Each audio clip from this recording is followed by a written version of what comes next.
Hello friends, knowledge booster academy में आप लोगों का एक बार फिर से हार्दिक स्वागत है। रोजगार एक मुहिम। दोस्तों, आप लोगों ने अभी तक मेरे चैनल को सब्सक्राइब नहीं किया तो प्लीज़ चैनल को सब्सक्राइब कर लेना और बेल आइकन दबाना ना भूलना ताकि मेरी हर लेटेस्ट वीडियो की अपडेट आप लोगों तक सबसे पहले पहुंचे। तो दोस्तों, आज हम बात करेंगे, हिंदी का टॉपिक है संज्ञा, उसके बारे में। दोस्तों, जो ये टॉपिक है संज्ञा है हमारा, आप लोगों को हेल्प करेगा UP police jail warden, UP police constable, UP police का जो एसआई है लेवल उसमें, और हमारा सी टेट, यूपी टेट और DSSB, यानी कि जिन सभी एग्जाम के अंदर हिंदी आती है उसके अंदर आपको ये हेल्प करेगा। और ये जो टॉपिक है हमारा संज्ञा का, दोस्तों जब मैंने हिंदी पढ़नी स्टार्ट करी थी तो मेरे को सबसे इंटरेस्टिंग टॉपिक संज्ञा ही लगता था। इससे ज़्यादा इंटरेस्टिंग टॉपिक मेरे को कोई नहीं लगा। बहुत मज़ा आता है इसको पढ़ने में। तो आज हम इसके बारे में ही बात करेंगे, थोड़ी सी पढ़ेंगे कि संज्ञा क्या होती है, कितने प्रकार की होती है, ठीक है, कौन कौन सी संज्ञा होती है। क्लियर? तो शुरू करते हैं आप लोगों का ज़्यादा टाइम ना लेते हुए। तो दोस्तों, हमारी जो संज्ञा है, ठीक है, वो तो आपको पता है कि हम बोलते हैं कि किसी व्यक्ति, वस्तु या स्थान, ठीक है, या के भाव के नाम को हम संज्ञा कहते हैं। अब दोस्तों, मैंने यहाँ पे पहले लिखा हुआ है भाषा के प्रकार। भाषा के जो प्रकार है दोस्तों, हमने दो भागों में डिवाइड करे, यानी कि दो भागों में बांटे हुए हैं। पहला है हमारा विकारी शब्द, दूसरा हमारा अविकारी शब्द। ठीक है, विकारी शब्द और अविकारी शब्द में, इन दोनों में क्या अंतर है, क्या डिफरेंस है? दोस्तों, जो हमारे विकारी शब्द होते हैं उनके अंदर विकार उत्पन्न होता है, और जो अविकारी शब्द होते हैं उनके अंदर विकार उत्पन्न नहीं होता, मतलब कि वो जैसे हैं वैसे के वैसे ही रहेंगे। ठीक है, विकारी शब्द में हमारा संज्ञा, स्वरनाम, विशेषण और क्रिया, ये चार आते हैं हमारे विकारी शब्द के अंदर। और अविकारी शब्द के अंदर आते हमारा क्रिया विशेषण, संबोधन बोधक, समुच्चय बोधक, विस्मादि बोधक, ये हमारे अविकारी शब्द में आते हैं। और ये चारों के चारों दोस्तों हमारे अव्यय का एक टॉपिक है हिंदी में, उसके अंदर भी ये चारों के चारों आते हैं। ठीक है, अब थोड़ा सा आप लोगों को बता देता हूं कि विकार होता क्या है, कैसे उत्पन्न होता है। जैसे मान लो मैंने यहाँ पे लिखा का, ठीक है, का को हम को भी बोल सकते हैं और की भी बोल सकते हैं। क्लियर? का को हम को और की दोनों बोल सकते हैं। क्या हम आज को आजो, आजी ये बोल सकते हैं? अगर हम ये मात्राएं हैं, जैसे कि हमारी ई की मात्रा हुई, ओ की मात्रा हुई और आ की मात्रा, ये लगाकर हम अगर चेक करेंगे तो हमें जो है विकार उत्पन्न होता हुआ दिखाई देगा विकारी शब्द में। और अविकारी शब्द जो है उसके अंदर हमारा विकार उत्पन्न नहीं होगा, वो शब्द वैसा का वैसे ही रहेगा। जैसे कि मैंने लिखा था यहाँ पर आज, आज हमारा ऐसे का ऐसे ही रहेगा, क्योंकि इसमें कोई विकार उत्पन्न नहीं होता है। क्लियर? अब आगे बढ़ते हैं। संज्ञा, ठीक है, संज्ञा की जो परिभाषा है वो क्या है? दोस्तों, एक चीज है जो आप लोगों को आज तक, मेरे ख्याल से मैंने जिस भी वीडियो में देखी है, जो भी है, या मैंने पढ़ा है, आई थिंक किसी ने भी नहीं बताया।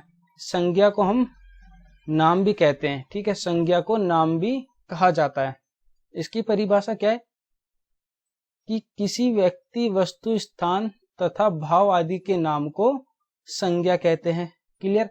मान लीजिए आपके पास जो भी चीज पड़ी है, चाहे कुछ भी हो, वो एक संज्ञा है। जैसे कि मैं अभी अपने कंप्यूटर पे वीडियो बना रहा हूँ, ये एक संज्ञा है। जिस पेन से मैं लिख रहा हूँ वो भी एक संज्ञा है। ठीक है, मैं अभी चेयर पे बैठा हूँ तो ये भी एक संज्ञा है। यानी कि आपके आसपास जितनी भी चीज पड़ी है, जो भी चीज आपको दिख रही है, वो सारी की सारी चीजें क्या होती हैं? संज्ञा होती है। ठीक है, जैसे कि यहाँ पे आपको ऑप्शन दे रखे हैं, उदाहरण दे रखा है, जैसे कि शाम। शाम क्या है? एक संज्ञा है। कौन सी संज्ञा दोस्तों? ये हमारी व्यक्तिवाचक संज्ञा। लड़की, लड़की जो है वो क्या है? संज्ञा। पर कौन सी संज्ञा है? ये हमारी जातिवाचक संज्ञा। अब व्यक्तिवाचक संज्ञा और जातिवाचक संज्ञा में अंतर क्या है? व्यक्तिवाचक संज्ञा वो होती है जिसमें हमें किसी व्यक्ति का नाम दे रखा हो या किसी वस्तु का नाम दे रखा हो, ठीक है। और जातिवाचक संज्ञा वो होती है, जैसे इसने हमसे बोला यहाँ पे लड़की, उसने हमसे लड़की तो बोल दिया पर कोई नाम देकर नहीं बोला, जैसे कि सुमन, रेखा, ठीक है। अगर हमें वो नाम देता तो हम इसको व्यक्तिवाचक संज्ञा के अंदर रख देते। उसने जो सीधा सीधा संकेत किया है वो लड़कियों की जो पूरी जाति है उसके लिए संकेत किया है। अगला है हमारा दिल्ली, यानी कि दिल्ली, ठीक है। ये हमारी कौन सी संज्ञा में आएगी? ये दोस्तों हमारी आएगी व्यक्तिवाचक संज्ञा में। इसने हमें दिल्ली शहर का जो है नाम दे रखा है कि दिल्ली कोई जगह है, ठीक है। अगर वो यहाँ पर दिल्ली की जगह शहर लिख देता या स्टेट लिख देता तो उसको हम दोस्तों जातिवाचक संज्ञा में रख देते। अभी अगला है हमारा मेज, ये भी हमारा जातिवाचक संज्ञा में आएगा, क्योंकि मेज दोस्तों कई प्रकार की होती है, लकड़ी की भी होती है, ठीक है, कांच की भी होती है, स्टील की भी होती है, लोहे की भी होती है। मेज हमारी जो है कई प्रकार की होती है। उसने ये नहीं बोला कि लकड़ी की मेज, कांच की मेज, उसने सिर्फ मेज बोलकर मेज की जो पूरी जाति है उसकी तरफ क्या क्या है? संकेत। अब अगला आता है हमारा अच्छाई बुराई, ठीक है। अच्छाई और बुराई ये हमारी कौन सी संज्ञा के अंदर आएंगे? भाववाचक संज्ञा के अंदर। कौन सी संज्ञा? भाव। भाई दोस्तों कोई भी व्यक्ति है, ठीक है, आप उसकी अच्छाई देखते हो, बुराई देखते हो, ठीक है। अगर उसके अंदर अच्छाई है तो वो उसका भाव है ना, अगर उसके अंदर कोई बुराई है तो वो उसका भाव है। भाववाचक संज्ञा क्या होती है? जो चीज हमें दिखाई ना दे, जैसे कि हमारी अच्छाई, ठीक है, बुराई, ये क्या है? भाव के अंदर आती है, यानी कि भाववाचक संज्ञा के अंदर आती है। क्लियर? यहां तक आप लोगों को समझ में आया? उम्मीद करता हूं कि समझ में आया होगा। अब आगे स्टार्ट करते हैं संज्ञा के प्रकार, ठीक है। संज्ञा जो है हमारी कितने प्रकार की दोस्तों? 5 प्रकार की हमारी संज्ञा होती है। कौन कौन सी संज्ञा है वो? व्यक्तिवाचक संज्ञा पहली, दूसरी जातिवाचक, तीसरी हमारी भाववाचक, ठीक है, चौथी हमारी समुदायवाचक और पांचवी हमारी द्रव्यवाचक। अब दोस्तों आप एक चीज देखो, व्यक्तिवाचक संज्ञा यानी कि किसी व्यक्ति का या किसी वस्तु का नाम दे रखा हो पूरा, ठीक है, उसका खास नाम दे रखा हो तो वो आएगी हमारी व्यक्तिवाचक संज्ञा के अंदर।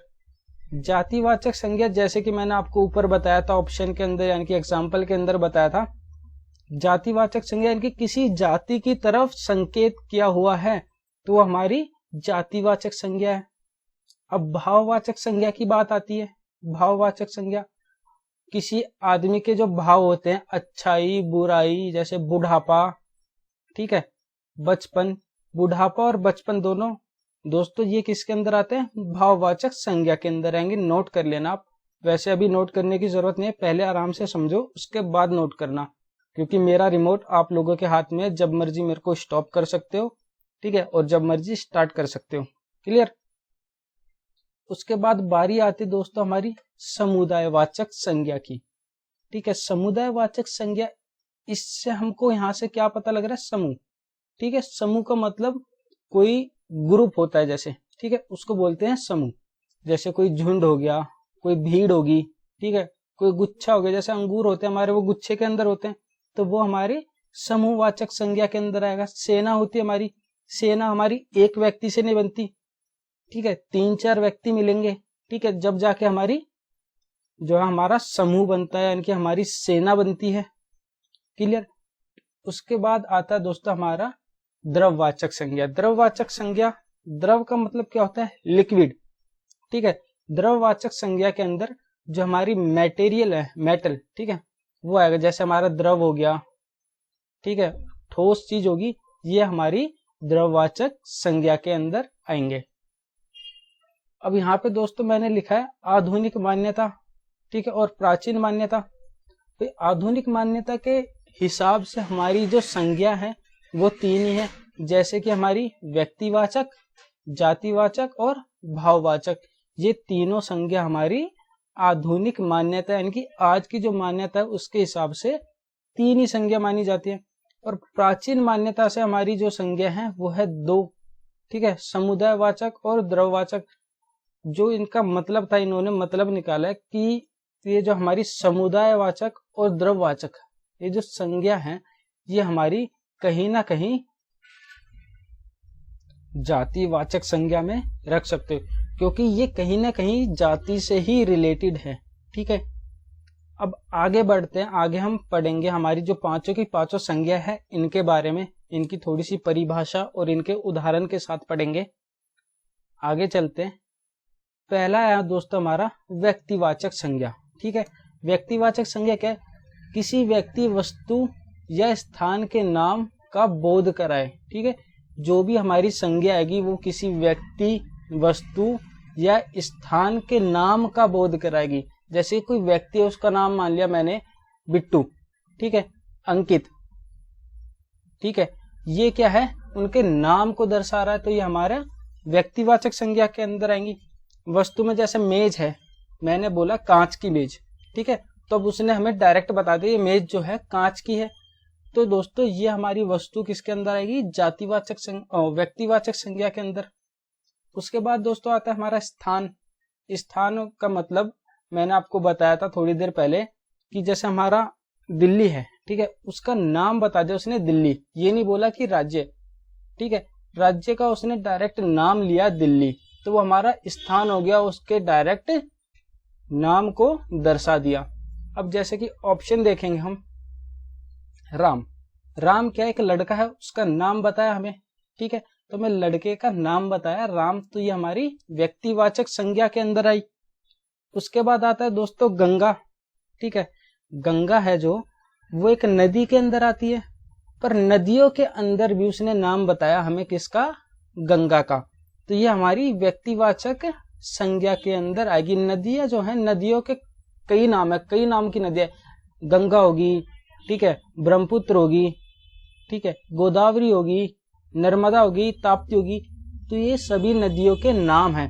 अगर वो यहाँ पे सीधा डायरेक्ट नदी बोलता तो वो जो नदियों की जाति है ना उसकी तरफ इशारा कर रहा है, ना कि व्यक्तिवाचक संज्ञा की तरफ, ठीक है। नाम नहीं लिया उसने किसी का जातिवाचक संज्ञा के अंदर, पर व्यक्तिवाचक संज्ञा के अंदर उसने नाम लिया डायरेक्ट गंगा। अब उसके बाद आता है मुंबई। मुंबई भाई हमारे देश के अंदर कई राज्य हैं, ठीक है, उन सभी राज्यों में से उसने उसका जो एक शहर है मुंबई, ठीक है, उसका नाम बताया, क्लियर। तो ये हमारी किसके अंदर आती है? व्यक्तिवाचक संज्ञा के अंदर। अब आता है अगला ऑप्शन हमारा हिमालय। हिमालय क्या है दोस्तों? एक पर्वत है, पर्वत श्रेणी है। तो दोस्तों हिमालय पर्वत श्रेणी है, पर पर्वत श्रेणी में उसने उसका नाम बता दिया मैं कौन सी पर्वत श्रेणी है। ये हमारी जो पर्वत श्रेणी, जो भी हमारा पर्वत है ये हिमालय है, ठीक है। तो ये इसी तरह हमारी व्यक्तिवाचक संज्ञा के अंदर आएगा। अगर यहाँ पर डायरेक्ट पर्वत लिखा होता तो मैं बोल देता कि ये जातिवाचक संज्ञा के अंदर आ रहा है, इसने पर्वत की जातियों की तरफ इशारा किया हुआ है, क्लियर। अगला है हमारा जातिवाचक संज्ञा। जातिवाचक संज्ञा जो किसी व्यक्ति, वस्तु, ठीक है, या स्थान के नाम के लिए न कहकर बल्कि उसकी पूरी जाति का बोध कराए। यानी कि अभी मैंने आपको बताया था ना, जैसे राम है और लड़का है, तो राम एक लड़का तो है, पर अगर वो लड़का बोलता तो लड़के की पूरी जाति की तरफ इशारा करा उसने, ना कि किसी एक अकेले लड़के की तरफ इशारा करा उसका नाम लेके। तो इसी तरह यहाँ पे आएगा हमारा, जैसे एग्जाम्पल है उसको देते हैं लड़का, ये एक जाति है। शहर, भाई शहर हमारे कई हैं, दिल्ली है, मुंबई है, ठीक है, जयपुर है, ये हमारे क्या है? शहर। तो ये हमारी जातिवाचक संज्ञा के अंदर आएगा शहर। अगर नाम दिया होता तो व्यक्तिवाचक संज्ञा के अंदर। अगला है आदमी, आदमियों की जाति की तरफ इशारा कर दिया। फिर है हमारा नदी, नदी की जाति की तरफ इशारा करा पर नदी का नाम नहीं दिया, ठीक है। अब है पर्वत, भाई पर्वत है, हमें ये तो नहीं पता ना पर्वत कौन सा है, भाई उसने सिर्फ पर्वत बताया हमें, तो पर्वत की जाति की तरफ इशारा किया, ना कि उसका नाम देकर बताया हमें कि ये वो पर्वत है। उसके बाद आता है मेज। मेज है भाई, मेज जो है हमारी, मैंने आपको बताया था अभी कई प्रकार की होती है। उसने हमें बताया ना कि कौन सी वाली मेज है, सिर्फ मेज लिख दिया तो मेज की जाति की तरफ इशारा किया। अगला है हमारा गाय। भाई गाय जो है हमारी देसी गाय होती है, अमेरिकन गाय होती है, ठीक है। तो अगर वो हमसे यहाँ पर बोलता है देसी गाय या अमेरिकन गाय, तो वो एक व्यक्तिवाचक संज्ञा है, ठीक है। उसने सिर्फ गाय बोलकर पूरी गाय की जाति की तरफ इशारा किया है। क्लियर। अगला हमारा भाववाचक संज्ञा। भाववाचक संज्ञा क्या है? जिसमें भाव हो रहा हो, ठीक है, किसी चीज का भाव हो रहा है, जैसे कि मान लिया क्रोध, किसी व्यक्ति को क्रोध आता है तो वो उसका भाव है। मिठास, भाई कोई व्यक्ति हमसे बोलता है, किसी की बोली में कड़वापन होता है, ठीक है, कोई ऐसी बोली बोलता है कि ऐसा लगता है जैसे सुई सी चुबा रहा हो, ठीक है, और कोई इतना मीठा बोलता है कि माँ ऐसा करता है कि हम उसकी तरफ ही एकत्रित हो जाए। कि जैसे हमारे नेता लोग होते हैं, कोई कोई तो हमारा ऐसा भाषण देता है भड़काऊ, और कोई इतना मीठा बोलते हैं, जैसे कि हमारे प्रधानमंत्री हैं, ठीक है, नरेंद्र मोदी जी, वो इतना मीठा बोलते हैं कि हर व्यक्ति उनकी बात को सुनकर उनकी तरफ आकर्षित हो जाता है। तो ये जो मिठास है ये उनकी क्या है? उनका ये भाव है। क्लियर। प्रेम, प्रेम भी भाव है एक। भाई प्रेम कई प्रकार का होता है, भाई माता से होता है, बहन से होता है, भाई से होता है, अपनी पत्नी से भी होता है, ठीक है। तो प्रेम भी कई प्रकार का होता है। घृणा, भाई घृणा जो है हमारी किसी व्यक्ति से, अगर कोई व्यक्ति है, ठीक है, उसने आपको कुछ भी नुकसान पहुंचाया या आपके लिए कुछ बुरा बोला, तो आपको उससे क्या हो जाती है? घृणा हो जाती है। तो अंदर से भाव ही तो निकलता है, आपका भाव ही तो अंदर से बाहर निकलता है जब उस व्यक्ति से आपको घृणा हो जाती है। इसी तरह ईमानदारी, बुराई, भलाई, लंबाई, बुढ़ापा और बचपन, ये सब हमारे किसके अंदर आते हैं दोस्तों? भाववाचक संज्ञा के अंदर आते हैं। क्लियर, समझ में आया इतना? अब है हमारा अगला समूहवाचक संज्ञा, ठीक है। किसी समूह को प्रकट करे, ठीक है, किसी समूह को प्रकट करे या किसी समूह की ओर इशारा करे, तो वो आती है हमारी समूहवाचक संज्ञा के अंदर। अब जैसे कि ऑप्शन मैंने लिखे हुए नीचे, एग्जाम्पल लिखे हुए हैं, टीम, ठीक है, हमारी जो टीम होती है, क्रिकेट टीम है हमारी, किसी एक व्यक्ति से तो नहीं बनेगी ना क्रिकेट टीम, तो उसके लिए हमें 11 व्यक्ति चाहिए, जब भी तो जाकर हमारी पूरी एक टीम कंप्लीट होती है, क्रिकेट टीम। उसके बाद है सभा। भाई सभा हम एक व्यक्ति के साथ नहीं कर सकते, भाई कम से भी कम 2 से 3 व्यक्ति होने चाहिए, जब भी तो हम कोई सभा करेंगे। फिर होता है हमारा गुच्छा। गुच्छे में क्या होता है दोस्तों? हमारे जैसे केले होते हैं वो एक गुच्छे के अंदर होते हैं, अंगूर हो गए वो भी एक गुच्छे के अंदर होते हैं। फिर आता हमारा परिवार। भाई परिवार जो है एक समूह है, एक व्यक्ति से तो परिवार नहीं बनता, भाई परिवार के अंदर 3-4 लोग तो होने चाहिए ना, जब भी तो जाकर वो परिवार बनेगा। अब है हमारा पुलिस। क्या एक व्यक्ति, एक अकेला व्यक्ति पुलिस, ठीक है, पुलिस का जो हमारा ये समूह है उसको बना सकता है? नहीं ना। तो पुलिस का जो समूह है उसको बनाने के लिए कई व्यक्तियों की जरूरत होती है। इसी प्रकार से हमारा सेना भी एक व्यक्ति से नहीं बनती, उसके लिए भी कम से भी कम हमें 3-4 लोग जरूर चाहिए। फिर है हमारा झुंड। आपने देखा भेड़ बकरियों का झुंड होता है, गायों का झुंड होता है, भैंसों का झुंड होता है, ठीक है। तो ये क्या होता है? एक झुंड, यानी कि उसमें कई सारे पशु, ठीक है, जानवर, ये सब पक्षी, ये सब होते हैं, ठीक है। एक से नहीं बनेगा झुंड, कई लोगों से या कई पशुओं से मिलकर, ठीक है, उन सब से मिलकर हमारा झुंड बनता है। फिर आता हमारा वर्ग, ताश और समिति, ये सब आते हैं दोस्तों हमारे समूहवाचक संज्ञा के अंदर। क्लियर। अब है अगला हमारा द्रववाचक संज्ञा। द्रववाचक संज्ञा, ठीक है, इसमें क्या है दोस्तों? ये जो द्रववाचक संज्ञा है, किसी भी कोई भी ठोस वस्तु होगी, ठीक है, तरल पदार्थ होगा यानी कि लिक्विड, धातु, ठीक है, अधातु, अधातु भी जैसे हमारी चीनी होगी, आटा हो गया, ठीक है, ये हमारी अधातु के अंदर आती है। बेसन हो गया, सूजी होगी, वो अधातु के अंदर आती है, ठीक है। तो इसी प्रकार ये जो है हमारे द्रववाचक संज्ञा के अंदर आती है। अब मैंने द्रववाचक संज्ञा को 3 भाग में बांटा हुआ है, ठीक है। द्रववाचक संज्ञा को मैंने 3 भाग में बांट दिया। पहले हमारा ठोस, जैसे कि सोना, तो सोना ठोस होता है, चांदी भी हमारी ठोस है, तो ये हमारी द्रववाचक संज्ञा है।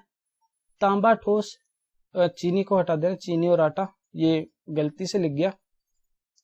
और फिर है हमारा पंखा, पंखा भी भाई ठोस होता है, किसी मटेरियल से बना होता है, ठोस वस्तु से बना होता है, क्लियर।